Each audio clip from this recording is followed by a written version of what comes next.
Buenos días, vamos a comenzar hoy la clase número 2 de Química Biológica. El tema es la composición química de los seres vivos. A partir de hoy vamos a introducirnos en el análisis de aquellas sustancias que están presentes en todos los seres vivos. Sustancias que interactúan para poder, desde el punto de vista químico, desarrollar la vida en los seres vivos.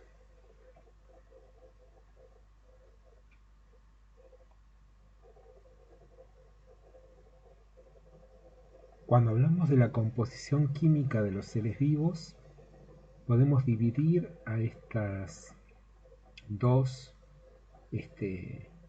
elementos en componentes inorgánicos y componentes orgánicos.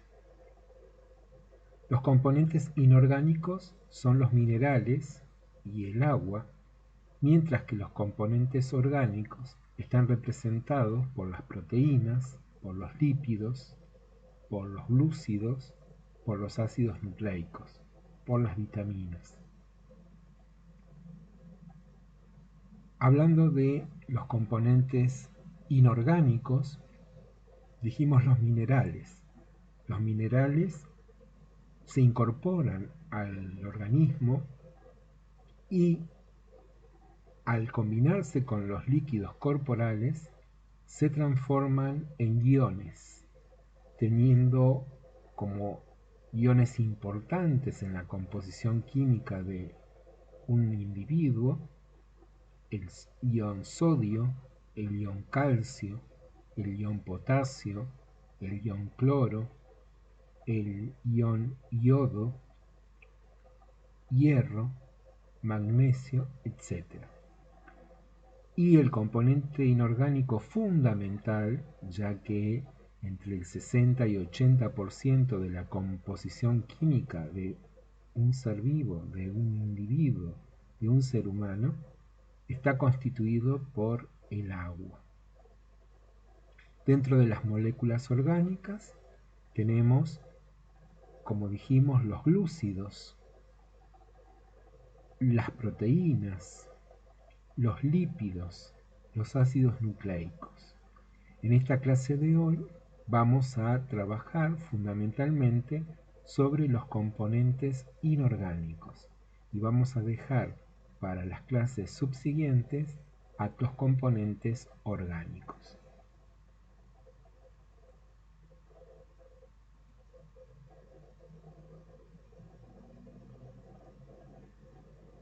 Recordemos que todos los componentes químicos están constituidos por partículas y esas partículas reciben el nombre de átomos, que todo átomo está constituido por partículas subatómicas, las cuales podemos de manera simplificada mencionar como protones, neutrones y electrones. Justamente cuando nosotros hablamos del número atómico, estamos hablando del número de protones que hay en un átomo. Recordemos que en la tabla periódica de los elementos, cada uno de los elementos está ordenado por su número atómico. O sea que cuando nosotros hablamos de número atómico, ese número me está indicando qué cantidad de protones hay en el núcleo. Pero como partimos del concepto que todo núcleo es eléctricamente neutro, la misma cantidad de electrones tiene que haber en los orbitales. O sea que en todo átomo el número de protones y de electrones es el mismo. En cambio, cuando hablamos de la masa de un átomo, estamos hablando de las partículas que se encuentran en el núcleo. O sea que tenemos que sumar la cantidad de protones con la cantidad de neutrones. Esa sumatoria de protones y neutrones nos va a estar indicando la masa atómica de ese elemento. Siempre estos números son números enteros.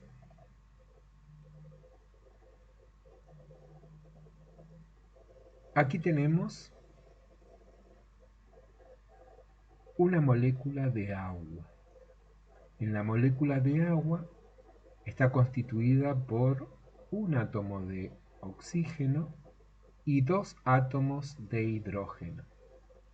Están unidos estos átomos por unión covalente, o sea, quiere decir que comparten electrones para formar ese orbital de 8 electrones. Cada hidrógeno tiene un electrón, o sea que aporta cada hidrógeno un electrón, y el oxígeno va a aportar para esa unión covalente 6 electrones. 6 electrones que aporta el oxígeno más un electrón que aporta cada uno de los hidrógenos forma ese orbital de 8 electrones para cumplir con la ley del octeto. Y de esta manera, esta partícula de agua volverse una partícula estable.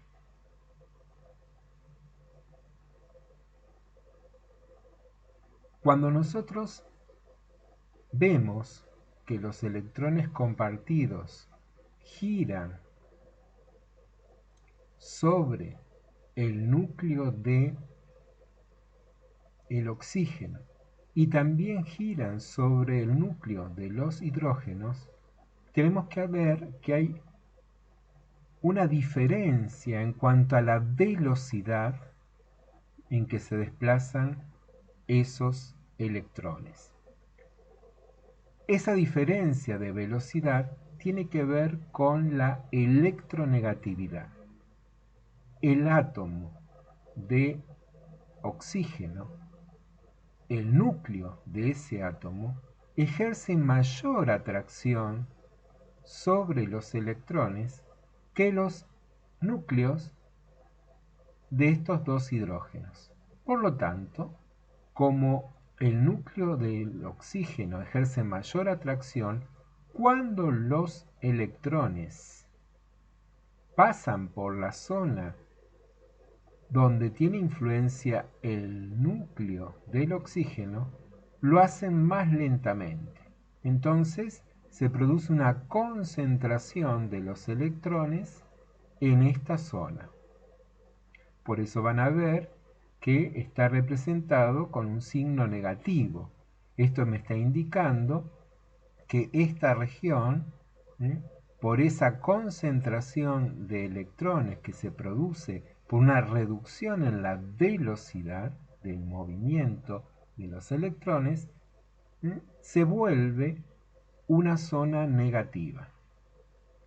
En cambio, cuando pasan por las zonas que tiene influencia el núcleo de cada uno de los hidrógenos, como estos núcleos ejercen menor atracción, la velocidad de los electrones aumenta, por lo tanto pasan más rápidamente y no se produce esa concentración de electrones.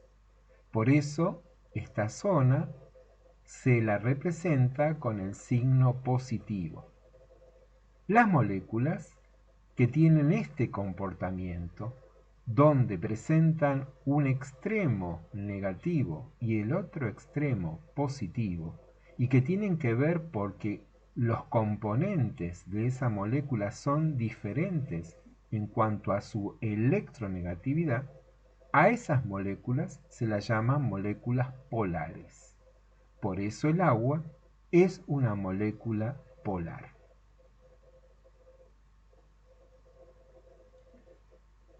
Otra cosa que tenemos que tener en cuenta además es que Cuando el oxígeno se combina con cada uno de los átomos de hidrógeno para formar la molécula de agua, se produce no de cualquier manera, sino que espacialmente hay un desplazamiento de cada átomo de hidrógeno sobre el oxígeno formando un ángulo de 104,45 grados. Este ángulo que forma va a ser importante, vamos a tenerlo en cuenta, para una de las propiedades de la sustancia agua.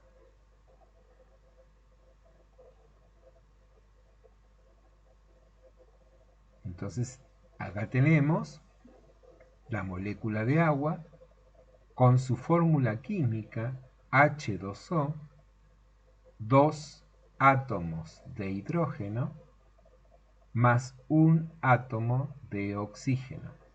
Acá el 1 no se pone porque ya se sobreentiende. Esta es una nomenclatura internacional. Por lo tanto, cuando en la molécula hay un solo átomo, no se coloca un número o subíndice, porque ya se sobreentiende que es 1.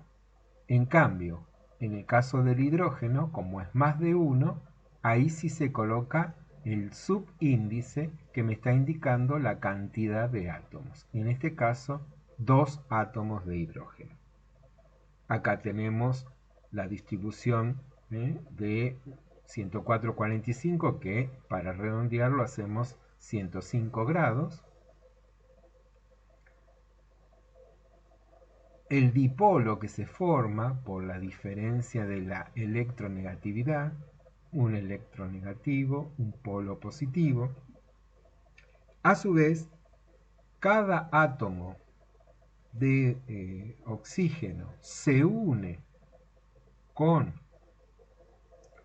el átomo de hidrógeno y el otro átomo de hidrógeno por un enlace covalente formando una molécula, pero esa molécula de agua se une con otra molécula de agua a través del átomo de hidrógeno. Por lo tanto, a este tipo de enlace, donde una molécula de agua se une con otra molécula de agua y el intermediario es el hidrógeno, a este tipo de enlace se lo llama enlace puente de hidrógeno. Acá entonces tenemos una molécula de agua unida con otra molécula de agua a través de un enlace puente de hidrógeno.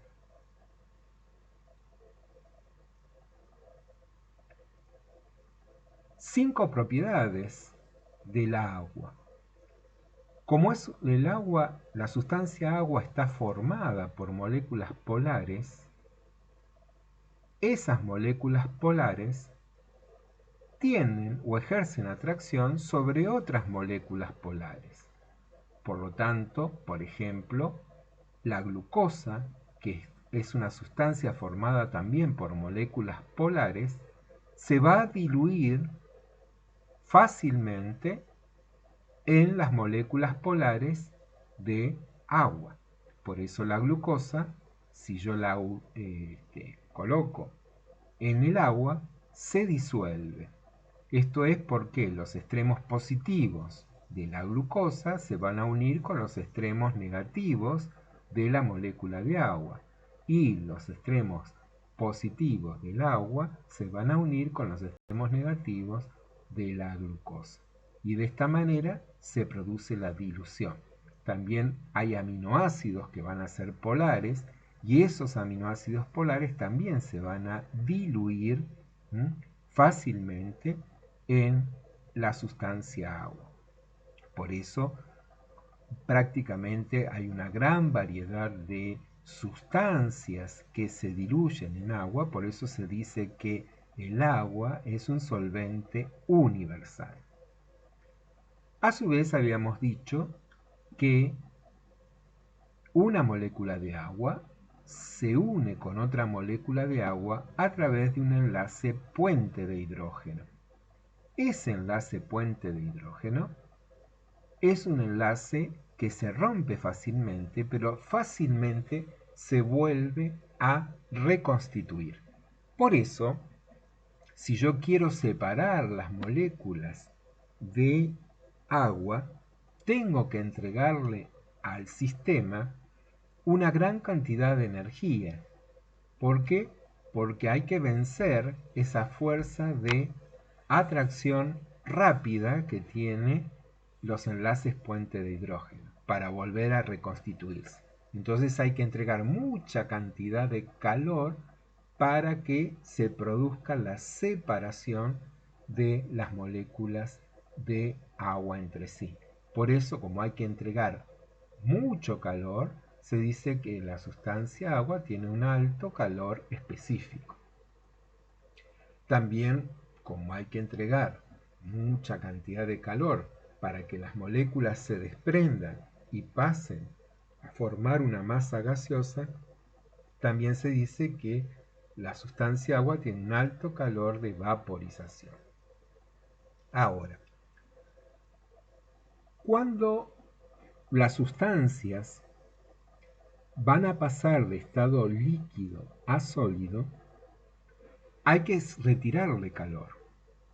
Al ir retirándole calor, las partículas van reduciendo su movimiento, reducen su movimiento y se van aproximando, se van a ir juntando. Por eso, en la mayoría de las sustancias, cuando se pasa de estado líquido a estado sólido, aumenta la densidad. O sea que las sustancias en estado sólido son más densas que las sustancias en estado líquido. Pero en el caso del agua es al revés. Esto es porque recordemos que espacialmente, cuando el átomo de oxígeno se une con los átomos de hidrógeno, lo hacen en una distribución formando un ángulo de 105 grados. Entonces, como forma ese ángulo, cuando se les va retirando calor y las moléculas de agua se van a ir juntando, ese ángulo de 105 grados va a formar como una especie de brazos generando distancia entre una molécula y la otra. Por lo tanto, en estado sólido, las moléculas de agua van a estar más separadas. Si están más separadas por la distancia que ejercen esos brazos por ese ángulo de 105 grados, hace que haya menos cantidad de partículas por unidad de superficie. Si hay menos cantidad de partículas por unidad de superficie, es menor la densidad. Por eso el hielo flota en el agua líquida. ¿Por qué? Porque el agua en estado sólido es menos densa que el agua en estado líquido.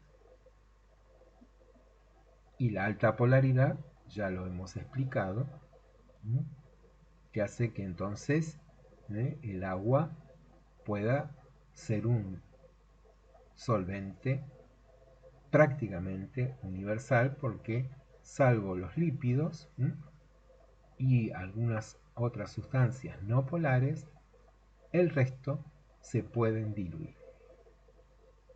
También lo pueden hacer los iones, porque los iones también, al tener carga positiva o negativa, también se pueden ir acoplando al extremo positivo o negativo de las moléculas de agua. Entonces los iones también se diluyen en el agua.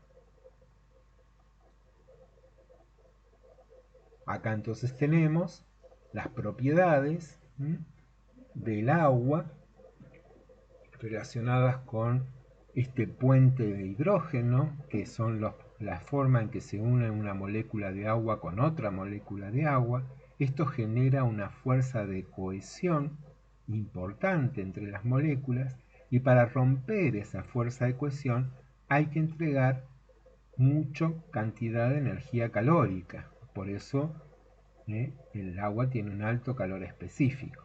Para que se genere un desprendimiento de la masa líquida de moléculas de agua para formar una masa gaseosa, también hay que entregar mucha cantidad de energía calórica, por eso el alto calor de vaporización. Todo esto es por la fuerza de cohesión.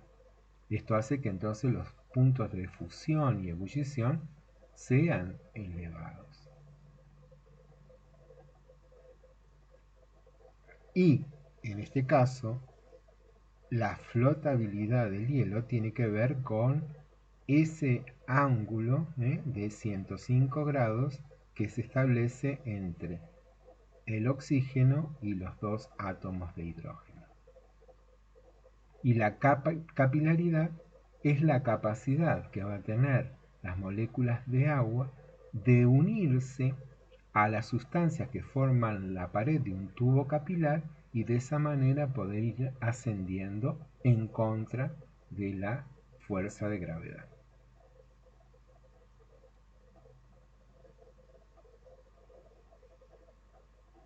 Esa fuerza de cohesión va a permitir la tensión superficial, va a permitir formar una película que es la que va a determinar el límite entre el medio líquido del agua y el medio gaseoso.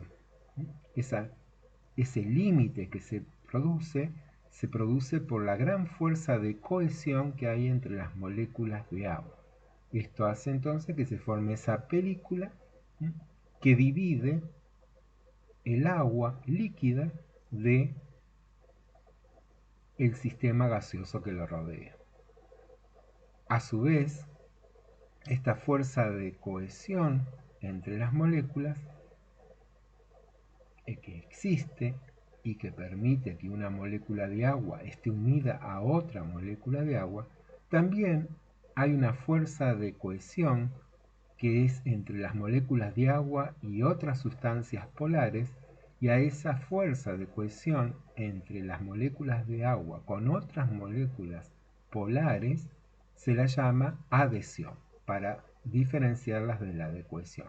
Fuerzas de cohesión son las fuerzas que unen las moléculas de agua entre sí. Fuerzas de adhesión son aquellas fuerzas que unen la molécula de agua con otras moléculas polares.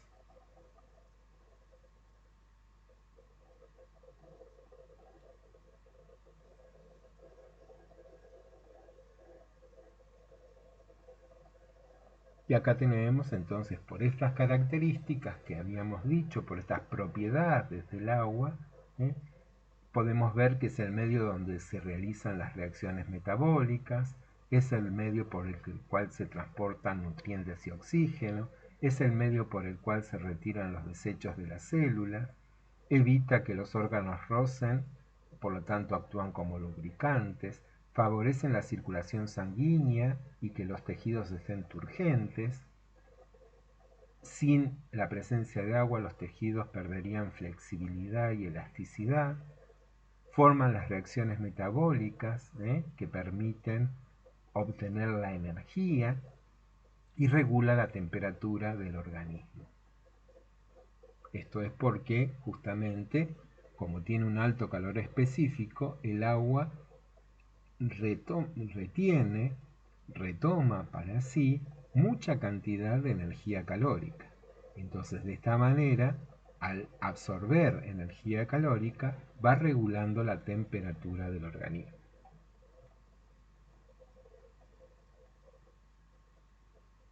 Entonces, dentro de las propiedades físicas del agua, se distribuyen principalmente estas propiedades que están vinculadas con los puentes de hidrógeno.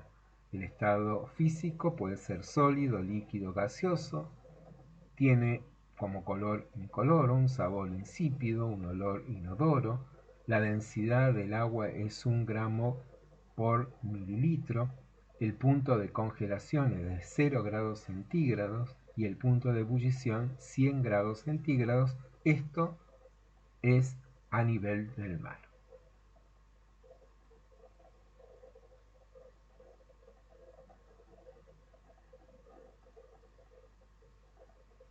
Si nosotros analizamos el ciclo del agua, vamos a ver que hay un proceso de evaporación. Ese proceso de evaporación hace que moléculas de agua vayan ascendiendo sobre la atmósfera. Al ir ascendiendo disminuye la temperatura. Al ir disminuyendo la temperatura se produce una transformación de esas moléculas de agua que están en estado gaseoso a estado líquido, o sea que se produce una condensación. Esto hace que entonces se vayan formando nubes, donde vamos a encontrar el agua condensada, o sea que pasa del estado gaseoso al estado líquido, y al ir aumentando el tamaño de esas gotas de agua, van a hacer que lleguen un momento a tener un tamaño tal que sean atraídas por la fuerza de la gravedad, y entonces esas gotas de agua líquida pasen de la atmósfera hacia la Tierra.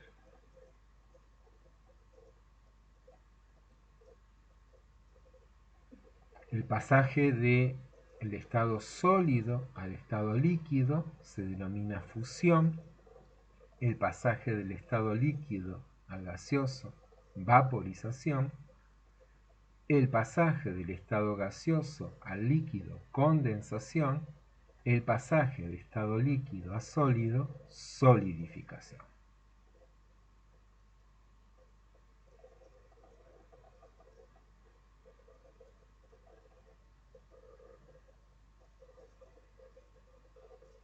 Acá podemos aclarar que muchas veces hablamos de ebullición.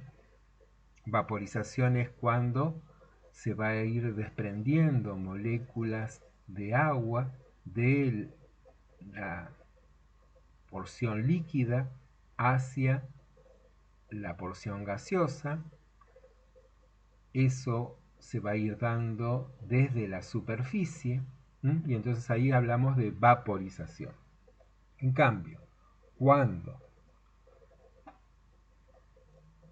se produce un desprendimiento de moléculas de agua que vienen desde la base, por ejemplo, yo tengo agua líquida en una olla y se produce el desprendimiento y nosotros vamos viendo cómo se desplazan las moléculas formando esas burbujas y se desprenden, y que vienen de toda la masa líquida, ahí estamos hablando de ebullición. Ebullición entonces es cuando se produce la vaporización de toda la masa líquida. En cambio, evaporación es cuando se produce desde la superficie de la masa líquida.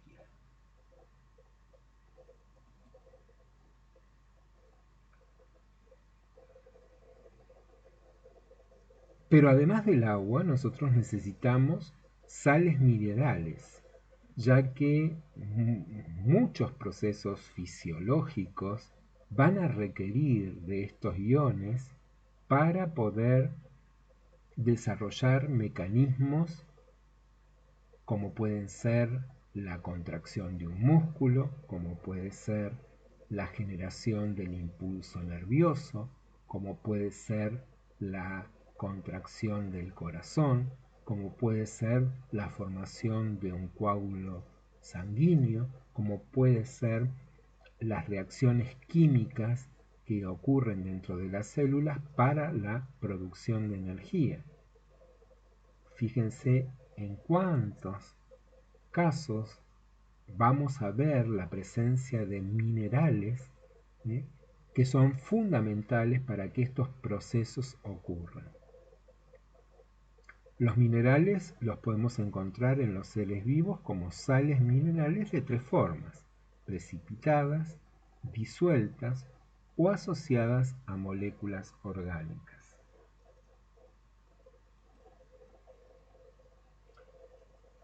Tenemos sales minerales de dos tipos, insolubles y solubles. Las insolubles forman parte de los caparazones, de los animales, de los muchos invertebrados, las cubiertas, las conchas de las almejas, por ejemplo. Vamos a encontrar que están formadas por minerales insolubles. El esqueleto, nuestro esqueleto está constituido por minerales que no se solubilizan. En cambio, los solubles van a estar bajo la forma de iones. Los cationes, que son los iones con carga positiva, y los aniones, que son los iones con carga negativa. Y todo esto van a permitir el mantenimiento en su concentración para mantener el equilibrio del organismo. Si se genera un desequilibrio en estas composiciones de los minerales, se va a ir alterando la homeostasis.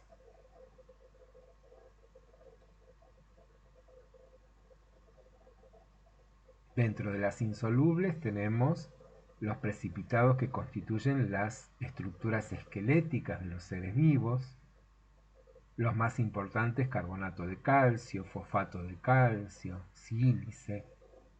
Dentro de los solubles forman iónicas disueltas en agua, ejemplo, los sistemas que van a ir regulando el equilibrio del estado ácido-base, van a regular procesos osmóticos, van a regular fenómenos biológicos. O sea que fundamentalmente los solubles van a tener una función importante de regulación y mantenimiento del equilibrio. Tenemos el hierro, que lo vamos a tener, por ejemplo, presente en la hemoglobina, y que va a ser ese hierro el determinante de que pueda la hemoglobina transportar más cantidad de oxígeno. El magnesio, por ejemplo, presente en la clorofila para que los vegetales puedan fabricar glucosa. Los fosfatos, que van a estar presentes en los ácidos nucleicos, en los fosfolípidos, en las moléculas de ATP, todas estructuras que son fundamentales para el mantenimiento y el funcionamiento de la célula. El cobalto, presente en la vitamina B12, el yodo, presente en las hormonas tiroides. Si no hay presencia de yodo, se produce un hipotiroidismo por carencia de hormona tiroidea, porque no se puede fabricar dado que le está faltando uno de los elementos, que es el yodo. El azufre, que lo podemos encontrar en muchos aminoácidos, el sodio, el potasio, el cloro en la transmisión del impulso nervioso, el calcio en la contracción muscular y en la coagulación de la sangre, el zinc como cofactor enzimático, o sea, unido a enzimas para que éstas puedan actuar, el magnesio también en la fotosíntesis. Entonces, como funciones generales podemos decir que mantiene el grado de salinidad en los organismos, regula la actividad enzimática, regula la presión osmótica y el volumen celular, y genera potenciales eléctricos.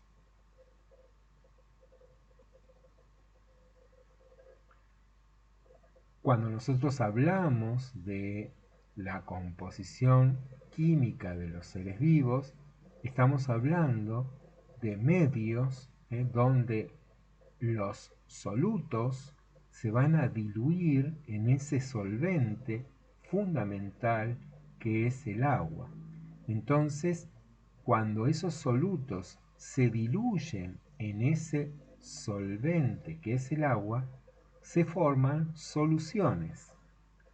Las soluciones, habíamos dicho en la clase anterior, que son sistemas homogéneos, donde hay una sola fase, compuesto por dos o más componentes. Ahora, nosotros podemos analizar la sangre, el líquido que está rodeando a las células, el líquido que está dentro de las células, los podemos analizar como soluciones. Y esas soluciones pueden tener distinta composición. Cuando yo, por ejemplo, analizo la composición, la concentración, mejor dicho, de el líquido sanguíneo y analizo la composición del líquido intracelular, puedo ver que la concentración de ambos líquidos pueden ser iguales. En ese caso, cuando la concentración son iguales, decimos que ambas soluciones son isotónicas. En cambio, puedo analizar el líquido que rodea a las células y el líquido que está dentro de las células y analizo su concentración, puedo ver que afuera hay mayor concentración que dentro.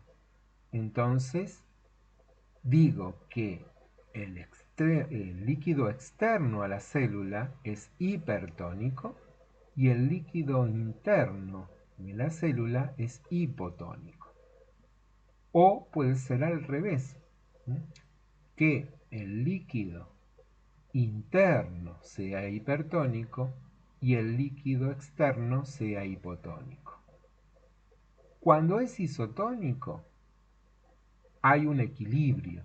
Entonces, por eso vemos que las células están bien formadas, porque están en equilibrio con el líquido que los rodea.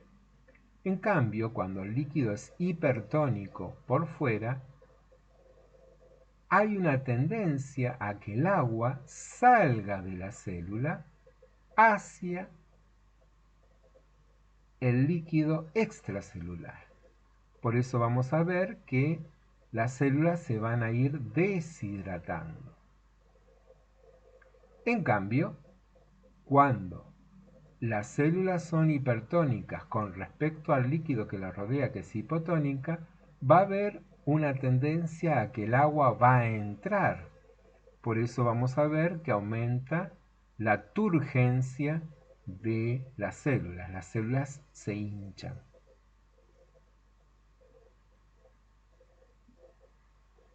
Por eso es muy importante que haya una compensación de los equilibrios entre los solutos y entre el agua corporal, porque cualquier alteración va a generar una modificación en la estructura celular.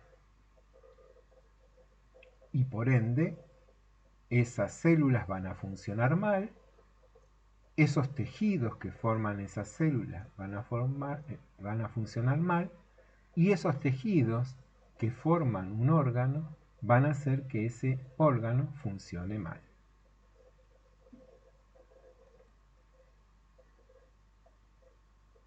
Aquí podemos ver este pasaje donde vemos que el agua siempre se desplaza de un medio hipotónico hacia un medio hipertónico.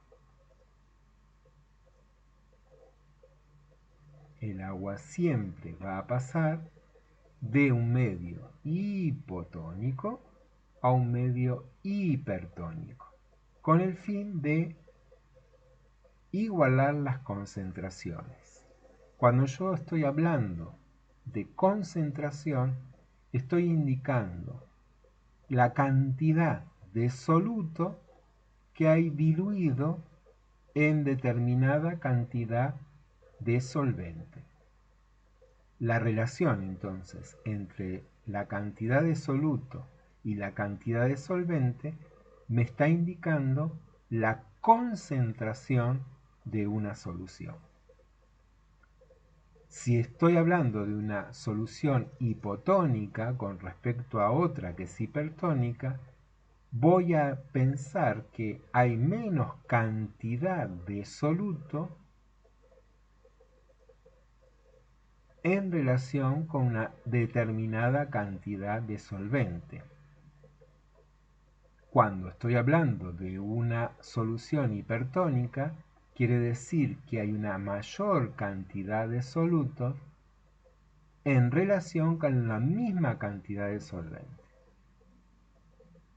Si estoy analizando 100 mililitros de solvente en una solución hipotónica, en 100 mililitros voy a tener menos cantidad de soluto que en la hipertónica, donde en 100 mililitros va a tener mayor cantidad de soluto. Para equilibrar entonces, ¿qué va a pasar? El agua, el solvente, va a atravesar la membrana permeable al agua y de esta manera va a diluir, va a aumentar la cantidad de solvente y de esta manera voy a tener por 100 mililitros menos cantidad de soluto. ¿Por qué? Porque ahora voy a tener más cantidad de solvente. Entonces, estas partículas se van a diluir en mayor cantidad de solvente. Esto lo hace para compensar y llegar a quedar formadas dos soluciones isotónicas. A este mecanismo de pasaje se lo llama ósmosis.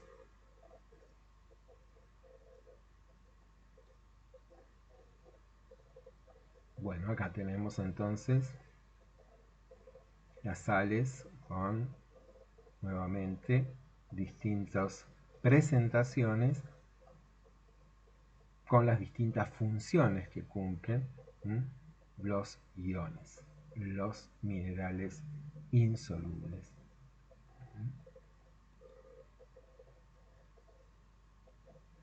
Y por último, vamos a hablar del agua nuevamente. Y si yo tengo un vaso y ese vaso lo tengo lleno de agua, agua pura, cuando estoy hablando de agua pura, lo que estoy hablando es de solo moléculas de agua. El agua potable no es agua pura, porque tiene determinados minerales. Entonces, no podemos hablar de agua pura. ¿Por qué? Porque tengo agua, pero tengo cloro, tengo flúor, tengo distintos minerales que van a estar presentes. Entonces el agua potable no es agua pura. Cuando hablamos de agua pura o agua destilada, estamos hablando de una sustancia formada solamente por moléculas de agua. Agua pura, agua destilada, solamente voy a encontrar moléculas de agua. Pero si yo a ese vaso con agua destilada o agua pura lo dejo, al cabo de un tiempo voy a seguir encontrando moléculas de agua, pero también voy a encontrar iones hidrógeno, iones oxidrilo. Iones porque acá tenemos la carga positiva en el ion hidrógeno y en el ion oxidrilo la carga negativa. Al ion positivo también se lo llama hidrogenión, o sea que ion hidrógeno, ion hidrógeno o hidrogenión es lo mismo. Y también en fisiología al ion hidrógeno se lo llama protón.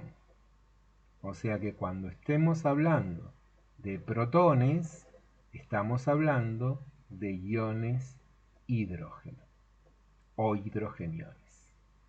Entonces, cuando yo mido qué cantidad de hidrogeniones o de iones hidrógenos o de protones hay en esa sustancia, agua, que era agua pura, pero que ahora algunas moléculas de agua se transformaron, se escindieron y por lo tanto formaron iones hidrógeno y iones oxidrilo. Yo ahora mido la cantidad de hidrogeniones que se formaron. Cuando estoy midiendo la concentración de hidrogeniones que se formaron, lo que estoy midiendo es el pH. El pH de una sustancia es medir la cantidad de iones hidrógeno que hay en esa sustancia. pOH es medir la concentración de iones oxidrilo que hay en una sustancia. Eso es el pOH. Pero generalmente lo que medimos es pH. Cuando nosotros medimos el pH del agua, vamos a obtener un número que es igual a 7. El pH del agua es 7. Ese valor de pH 7 es el que se toma como patrón para a partir de ahí medir el pH del resto de las sustancias. Por eso el pH del agua, que es valor 7, al pH 7 se lo llama neutro. pH neutro. Todos los valores de pH menores a 7 decimos que esa sustancia es ácida, que ese pH es ácido. En cambio, cuando el valor de pH es mayor a 7, decimos que esa sustancia es alcalina.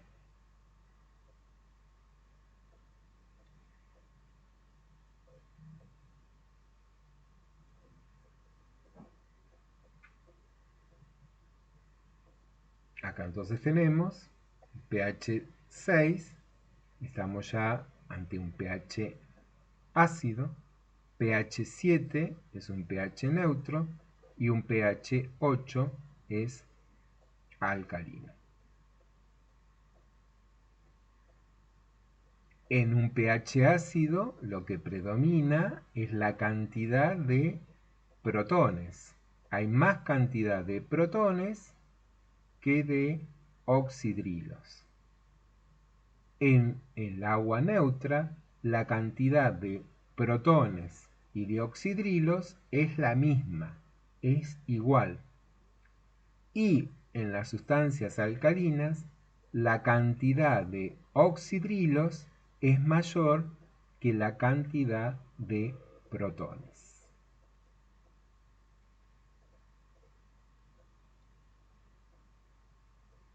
De esta manera terminamos esta clase 2 de química biológica. Que tengan ustedes muy buen día.